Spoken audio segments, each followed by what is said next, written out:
I would like to now introduce our conference speaker today, Annick Lavallée. She is a guidance counselor at RAC, Cégep de Sainte-Foy. Her professional course is built on recognition of prior learning and competencies, RAC, in the Quebec system. She is a specialist of this subject and a teacher as well. She has been dealing with plagiarism issues when she was a teacher and specialist at RAC, and she supports colleges in recognizing prior education and competencies in the professional and educational fields. She gives training on different aspects of this and is interested in AI as well, as many of us are, since 2022. Her varied experiences allows her to give us a unique perspective on the challenges and opportunities related to AI in the context of recognizing prior skills and education. Have a wonderful webinar, everybody. And now, our conference speaker, Annick. Hello, Nicole, for the presentation. Thank you for the introduction. Thank you for being here with us today, everybody. It's the first time that I've done this kind of webinar with la QPC, and I hope that you will enjoy and be passionate about this as much as I am. Generative AI and plagiarism issues is the subject today. We're going to talk about how recognizing prior skills and competencies interplays with this, and maybe for you who are more in traditional classroom teaching or recognizing prior education and skills. So as a specialist of that, I will try to cover both aspects, both sides of it. And I'm inspired by RAC, so recognition of acquired competencies. I hope that you will be inspired, because when we participate in workshops, we want to really follow this formula, but it's not really the subject of the content that we take away, but more what the thinking comes the thinking that comes after this presentation, and hope that you will continue to think about this and have critical thinking around this subject with regards to AI. You will see I will talk about that later on, or this aspect of critical thinking in the era of AI. RAC, I work for the Centers of Expertise in Recognition of Acquired Competencies. So we have two establishments that are mandated by the Minister of Higher Education to act as expertise centers. We support the colleges, the cégeps, in implementing the recognition of acquired competencies, RAC, for all the colleges, professionals of the RAC, specialists. We offer content training and support. There are two CERAC, one at Sainte-Foy, where I work, and there's CERAC, Cégep Marie-Victorin. So the next slide, what is RAC, recognition of acquired competencies? For those who don't know the terminology, we're going to talk about RAC throughout the presentation. The RAC is for adults, the RAC, that have a baggage of experience or life experience, professional experience as well, so that they would have accumulated this experience. And at the college level, we they can go for an AEC or a DEC. So it's related to the skills necessary for a program of study. Experience must be related to the program of study. So the process is very rigorous. It's a case-by-case basis. That's in an individual process that means that you don't have to go to the classroom to get your competencies recognized. So the acquired competencies related to your program of study. So we recognize the skills they developed in the workforce or the professional arena. So it's a very structured and organized process. They will be followed by specialists throughout the process.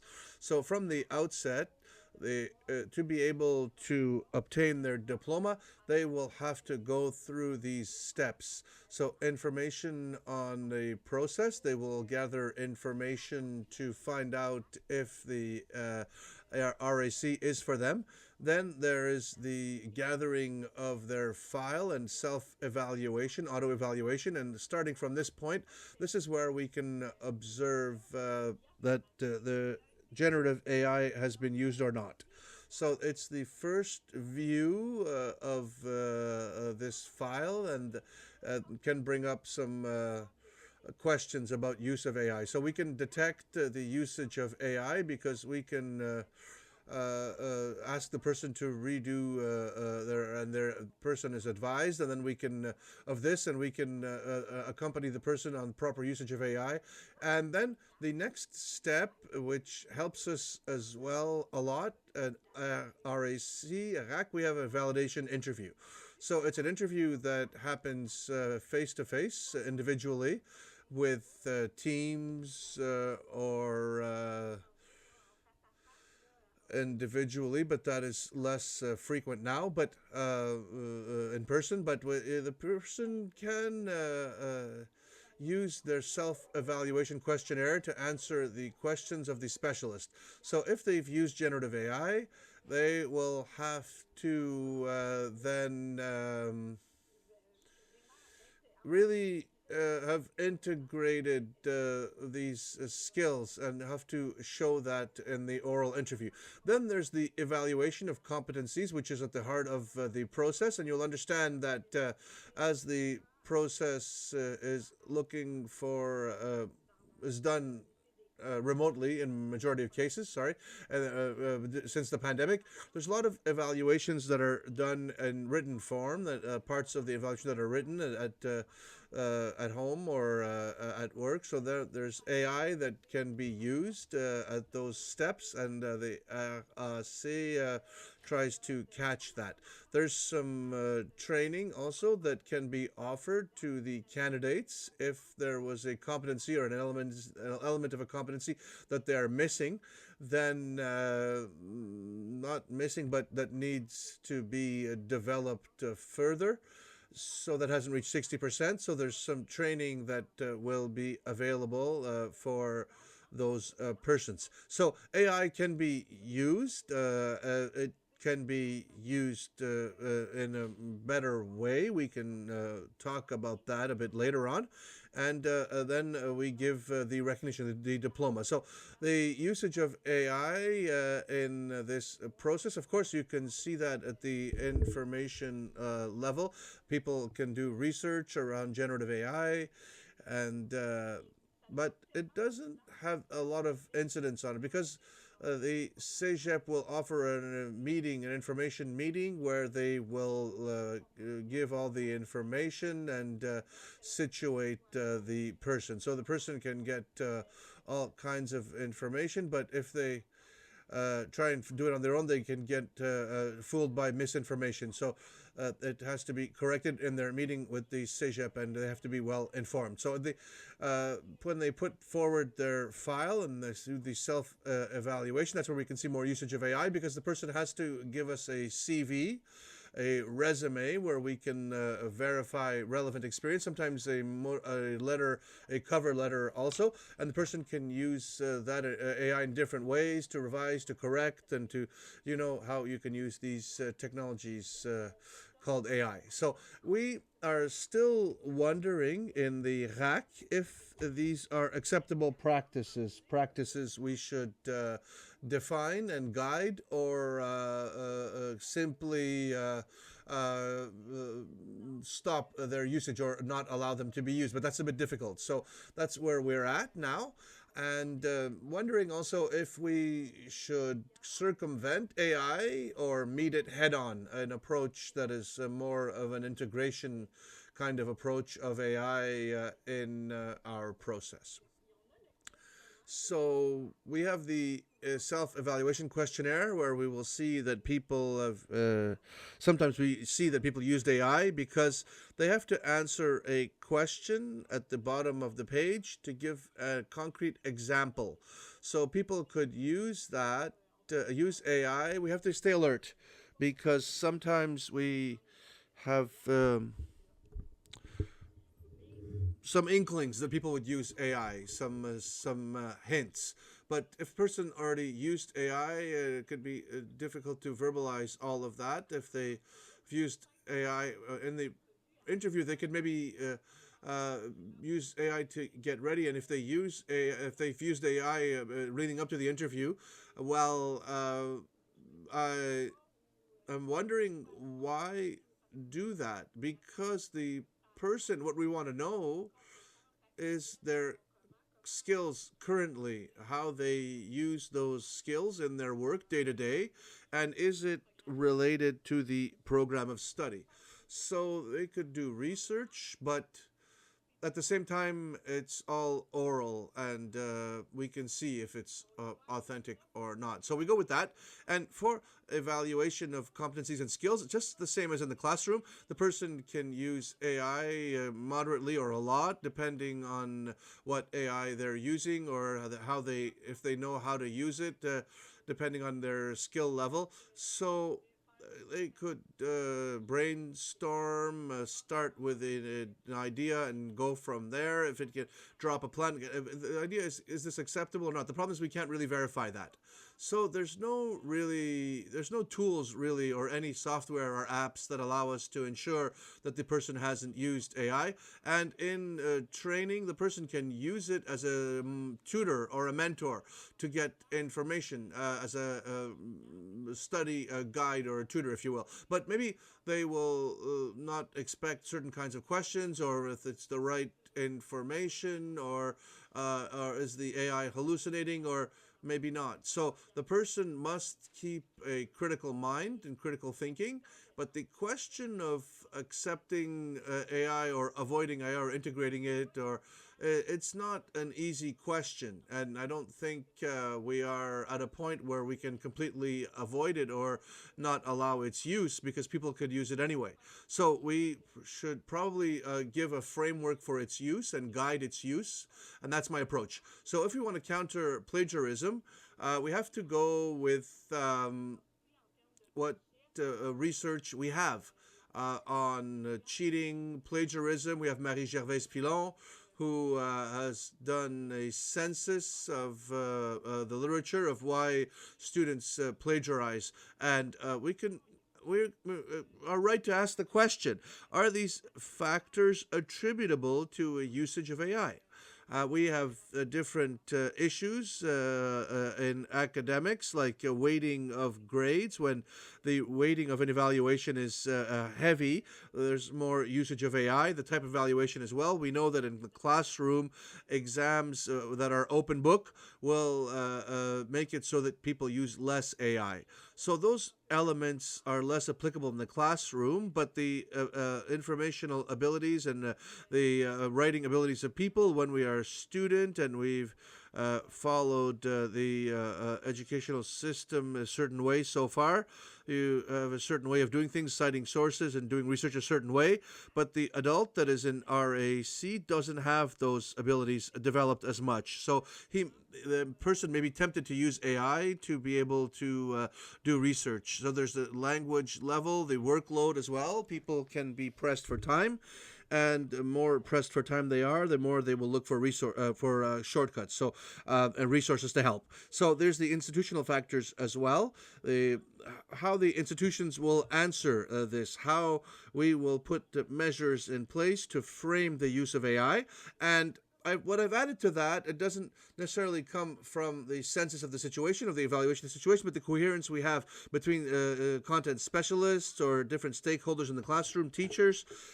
Are we in agreement on that, so that all the students or candidates would have a continuity, a logic, consistency in their educational experience. So there's also the intrinsic factors of how the person will perceive plagiarism, how they consider it, and how they think about it. And maybe think they will gain time and their desire to be recognized at RAC. There's no R score or mean or average or anything like that. So the person has to pass or not pass, pass fail. So in the classroom it's a bit different. The R score is very important, and the student may look for any kind of edge possible. There's a lot of factors also that are not intrinsic, influence peer pressure, and how you see plagiarism, how you see the world and the job market. When the students have a part-time job, for example, and studying at CEGEP at the same time, they are more tempted to use AI from what we've seen in the research. So now we will see how we can use these tools and the RAC method to counter plagiarism and non-authorized or inappropriate use of AI. Because RAC, by their its very nature, tends to limit we have factors of protection that I learned about that makes it so that we can use that to counter the pernicious effects of AI.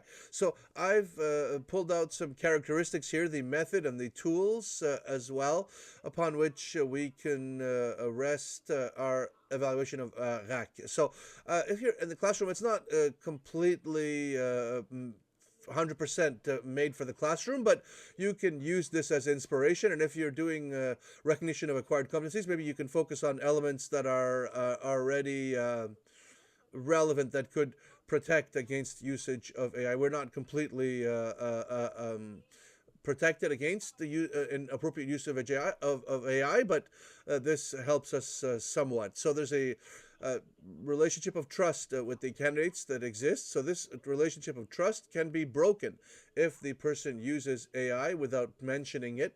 It could be a bit of an issue or a problem for the person, given the proximal relationship and relationship of trust they're trying to build with those around them, and the familiarity with people around. We've looked at the candidate, we've looked at his file, we've interviewed this person, so we know how this person talks, we know how this person writes, and so we can recognize we know that if there's a change and the personal style.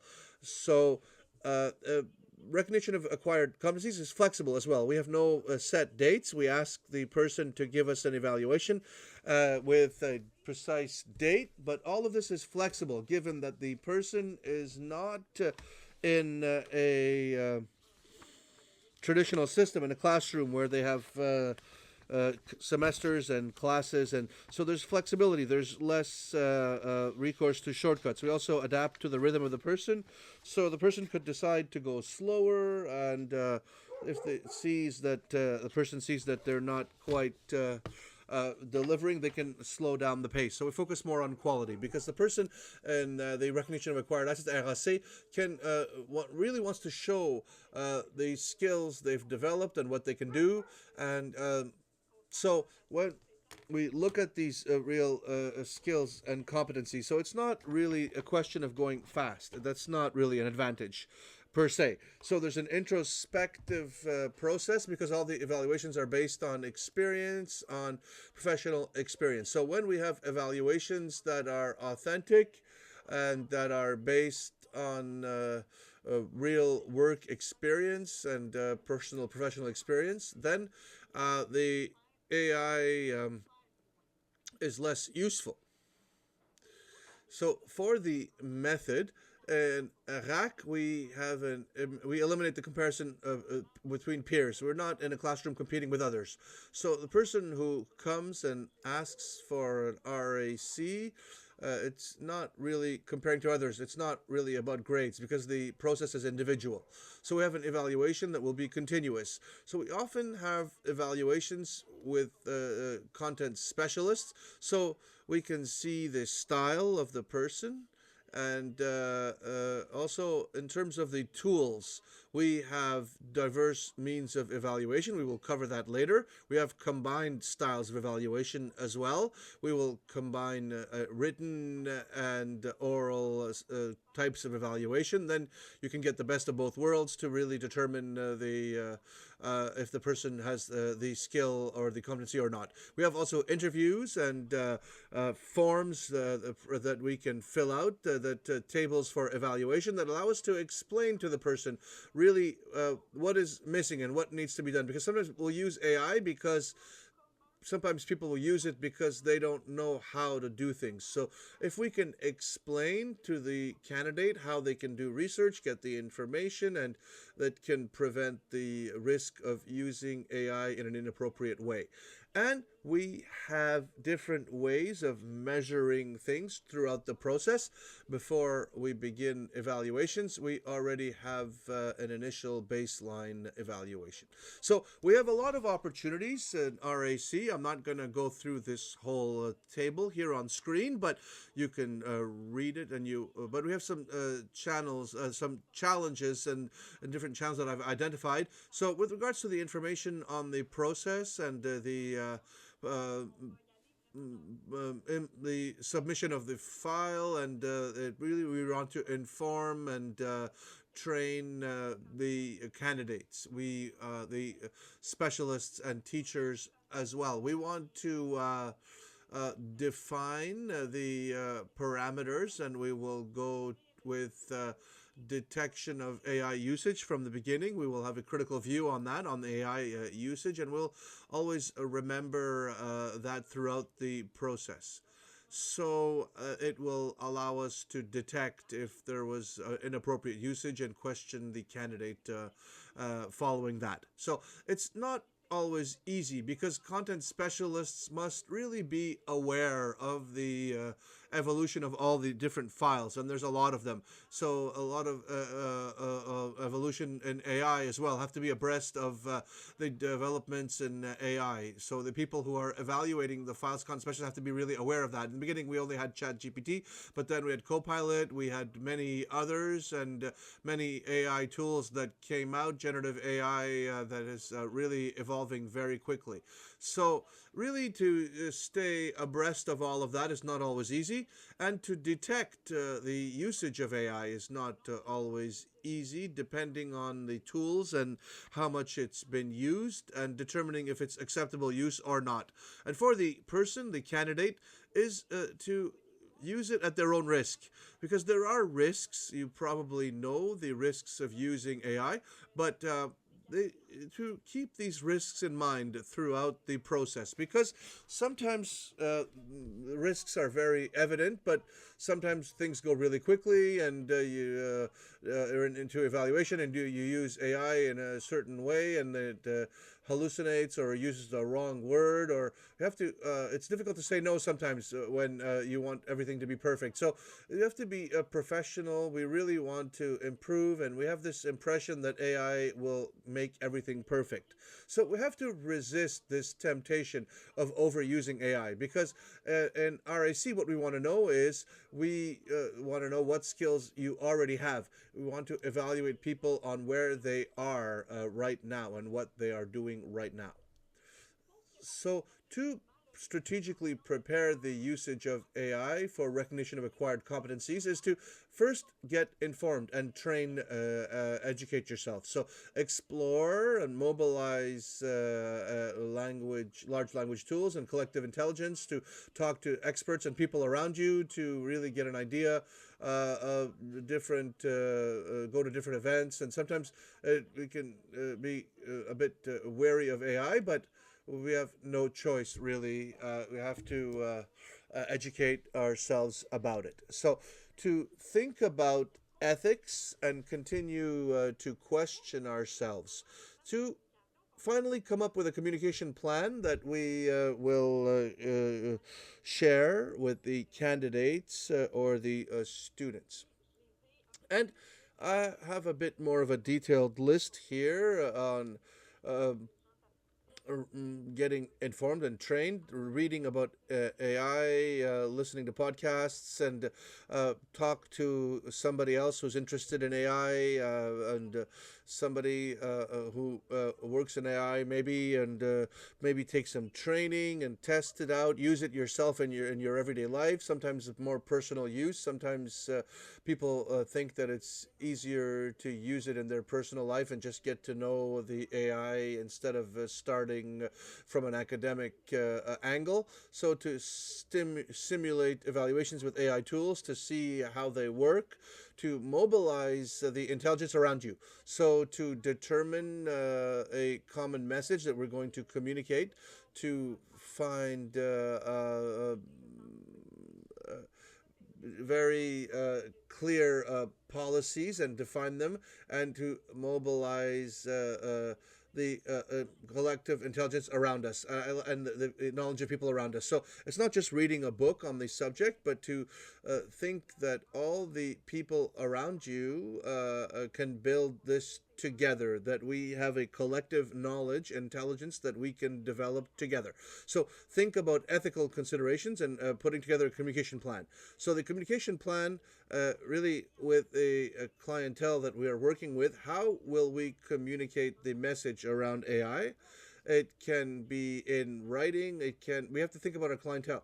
If it's a younger clientele, older, more life experience, work experience, or not, can it be a new in the form of a newsletter or a podcast or video or vox pop, just interviews of people? It can be different ways we can use,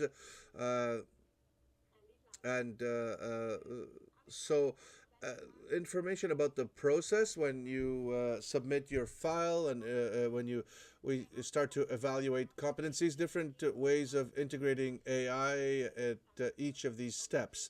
So I will let you read all of this. You will receive the slide deck. So I'm going to let you look at that on your own. So these are different proposals of how to do things depending on where you are in the process. We really have to educate people. And here I've listed different issues that you may be aware of, more of a technological aspects. Well, so what you can expect in terms of technology: hallucinations, inexact information, bias, vulnerability, and security issues. Maybe the students are very aware of the environmental issues as well.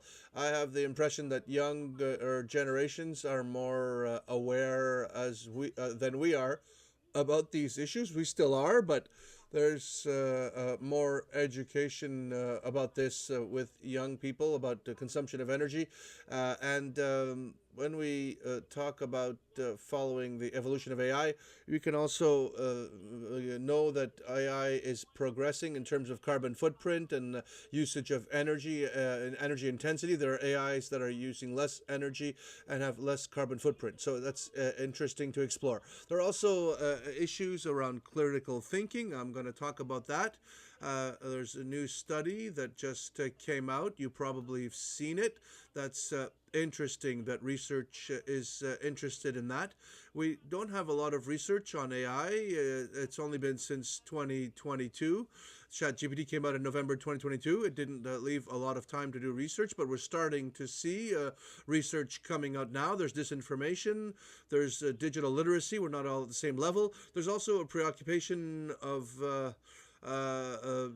letting part of your brain be taken over and use AI instead of developing some parts of your intellect. So there's also over dependency on technology that is exactly about that. And we also talk about digital sobriety. There's emotional impacts as well upon which we can educate people, because we could feel a bit guilty or anxious when you used AI for a task. So it also gives us informational overload. So at some point, when you start working with AI, it suggests plenty of things, and we get to information overload, and it can be a source of anxiety. In terms of human relations, also, we're talking about sometimes addictions. People sometimes may get addicted to digital tools and use AI, overuse AI in their life, and there's this issue of addiction, and it's not something that we should forget.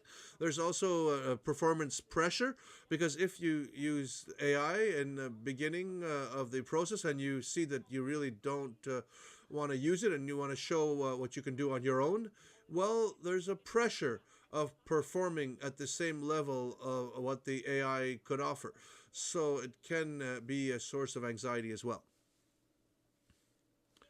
A study on critical thinking is the following. It's a study that's been done at the University of Pennsylvania, Carnegie Mellon, a study that comes from Microsoft as well, that revealed that these worrying facts, more people will use AI, the less they will have use critical thinking, and it's all about intellectual rigor and using our critical thinking capacities, thinking on our own, free thinking. And so those who will use AI will get played by their own game. They will over trust AI and not develop their critical thinking. They will if they use their critical thinking, they will be able to adjust to the deficiencies of AI. So using critical thinking is very important. So there's a paradox here, because critical thinking is essential to use AI. Because when you use AI, you have to validate, you have to look at and think carefully about what the AI is giving you. And the better the AI is, well, the more we tend to be complacent and to not use as much critical thinking and verification. So we get into a vicious cycle, but you shouldn't forget that critical thinking is of vital importance, because AI can give you instant answers and gives you an illusion of mastery, but it may hide some vulnerabilities and dependency on overusing AI. So it's not really about generating ideas, but how we're going to adjust to what the AI gives us. So we develop more capacities to pilot the AI rather than thinking for ourselves, and we become more of a maestro, if you will. The AI will produce, and we will organize, collate, correct, and make it make sense. And we will use AI that way, but it's a trap. So a progressive erosion of skill. So these are elements upon which we could refer to educate people. I also want to cover RAC again. So early detection with the auto evaluation table. So ask somebody to evaluate themselves with regards to the skills they've developed in the workforce. Is allowed to develop also a feeling of personal efficiency and power. And so in the recognition of acquired competencies, we really do that without thinking. By our feedback, by our accompaniment of the candidate, we will validate who they are, seek to understand and gain their trust. And when we do that, it's related to AI. You'll see it relates to AI. So the more we trust our own skills, our own capacity, if we have a person who accompanies us, whether they be a content specialist or a teacher, if we have good feedback and the person has supported us and has shared their success with us, the candidate has more confidence and can see an increase in critical thinking. And the more trust you have in your own capacity, the more confidence you have, the more you will have the aptitude to think critically and not rely as much on AI. So on building our own ideas. So to try to favorize the feeling of confidence and personal skills, and so we work on accompaniment, individual accompaniment, and the discussions and relationship we have with the candidates. So the same thing in the classroom. There's also the same kind of thing. So it's interesting to focus on these elements rather than the more restrictive aspects or more punitive aspects with regards to AI. So that's the message that I wanted to share. But in recognition of acquired competencies, in RAC, we have a lot of real life examples. We have methodology experts that have built tools for the government, for the minister, where all these CEGEPs will use this framework, these tools. And there's always, for each competency, for each skill, we've determined the best way of evaluating the person with regards to the particular competency or skill. And sometimes it's a demonstration in real time, so the AI will not be useful. Sometimes we have structured interviews as well, real time testing, or a combination of many methods, as I've said. And you see the different conditions for recognition that are always related to, or the possibility to relate it to make it conditional on an interview. And we have interviews one-on-one as well to evaluate the skill or competency of the person. Here I had an example of how we can demonstrate how we can conduct a test with a predetermined table. The person has to fill out this table, and to do research with AI, maybe to build a table that represents what has been asked for. And it turned out, we tried doing that. In the beginning, I had the impression that this request would give us only positive answers. And I wanted, with this example, demonstrate that it would not be a good move, as you see all these sections in red. And I see here, what you see here is the red is the wrong answers, the orange is incomplete answers, and the green are the correct answers. So I'm not sure if the AI would have passed the test, but at first glance it looks good, but when you drill down further, it doesn't jive. It doesn't make sense. So as content specialists, we're really going to look at it in depth, but for a person, they will think that it's okay and will send that to us. And so it wasn't very good. So we really have to think about using AI and how to use it, really. So there's a table here of certain conditions to recognize the risk of plagiarism, degree of authenticity, the implementation. Is it easy or difficult? Is it relevant to AI?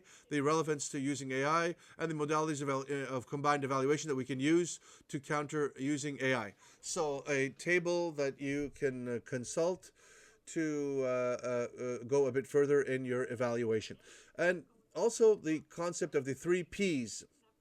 It is an approach, structured approach for acquiring, for testing acquired competencies. So we have to refer to this model and use this model in the AI era, because what it says is we have a finished product, for example, a person, and we also have the process.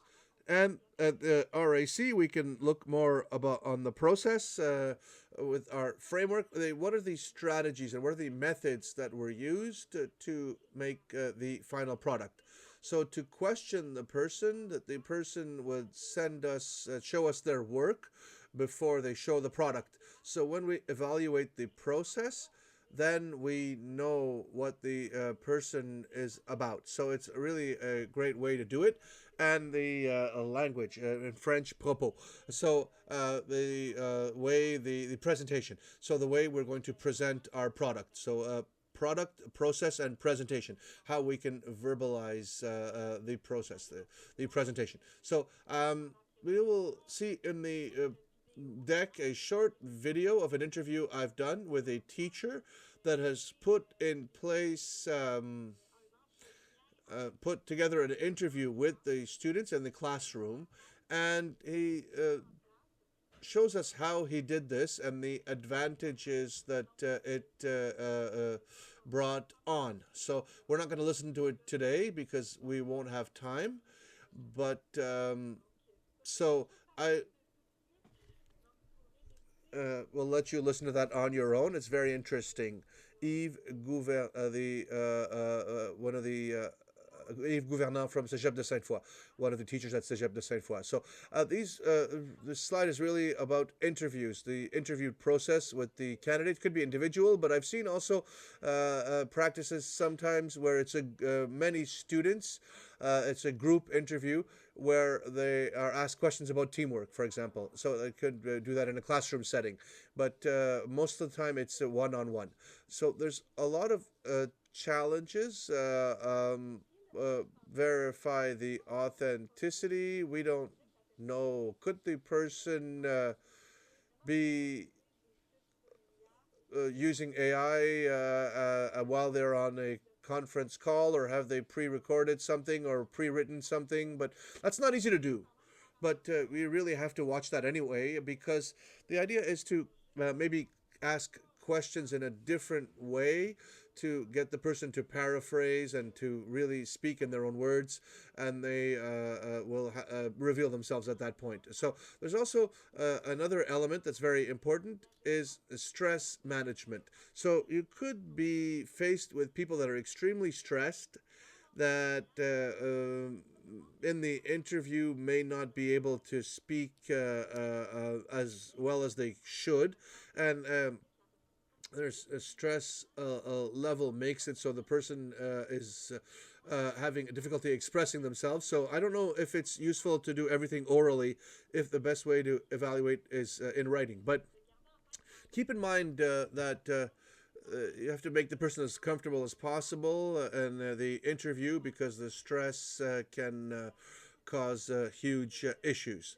There's also the aspect of evaluating something that at the outset should be evaluated in writing, but the fact that we do it orally, are we evaluating a play or an oral production and rather than the skill itself? So we have to be mindful of that. There's also the aspect of objectivity, because orally we're in contact with the person. We're not faced with something in writing where it's we're with the person, and there could be a risk of not being objective. So I wanted to share with you some strategies and tricks to adapt the process to your needs. I'm going to share that with you. You'll have that in the slide deck. And before going to questions, I wanted to share quickly some supplementary resources that I will make available. The different types of interviews, evaluation methods, the different processes to evaluate RAC. There's also Sarah Ellen Eaton. She is a researcher at a university. I don't remember which one. It's a Canadian university in Western Canada. And she has established some principles that are very interesting, like hybrid writing between human and AI will become normal. It's like the things that we can look forward to and where we're at. But I find that very interesting, can give you a lot of interesting insights. And also a colleague has referred me to this wonderful video. It's Eric Boudreau. It's a wonderful video of a person who won a prize, and it talks about AI and generative AI and social networking and the phenomenon of young people using those tools. It's wonderful. We don't have time to see it here. It's a 2-minute video, and I follow a lot of podcasts on AI. And if you are interested, I've shared a lot of podcasts here that talk about AI. There's probably thousands of them that I haven't discovered yet. And also of the episodes, many episodes that I particularly enjoyed around AI in education. So you will find all these different resources. You have plenty of podcasts on this subject. And one last slide. people I follow on social networks. If you are involved with social networking, I have a few people here that are interesting to follow. The most important part is a little circle that there are many, many more than just this list. Maybe you are part of this list, and if it's the case, we will try to follow you. I've put some names of people that I follow on social networks that are interested in AI. So these are people of note. I'm sorry, but Louise will host a webinar next week with us. So one of the people on this list will be with us next week. Find that very relevant that a philosophy teacher would be interested in AI. She's at Cégep de Victoriaville, I believe. So she's very interesting. All these people are interesting. But just to give you an idea, you follow the people that will inspire you in terms of AI because it's in a rapid development. So I'm done. I will stop here and take questions if you have any. Yes, there are questions, definitely. Thank you very much. It was very interesting and went by very quickly. Very enriching. There are questions, indeed, in the Q&A tab, and so I will go in order. There's Mathieu Rassico, who asks the following question. With regards to plagiarism and usage of AI in recognition of acquired competencies, how does it work at the institutional level? How do you do it remotely? Well, yes, we try to refer to the elements of the process that can be protective factors. Of course, we're really thinking about the process, and I think that it's being aware as a professional and to, as soon as we receive the person's file, to remain attentive to the signs of using AI and to discuss openly with people. There's no infallible method, there's no perfect method, but we have to remain aware. There's that's most of the work is remaining aware.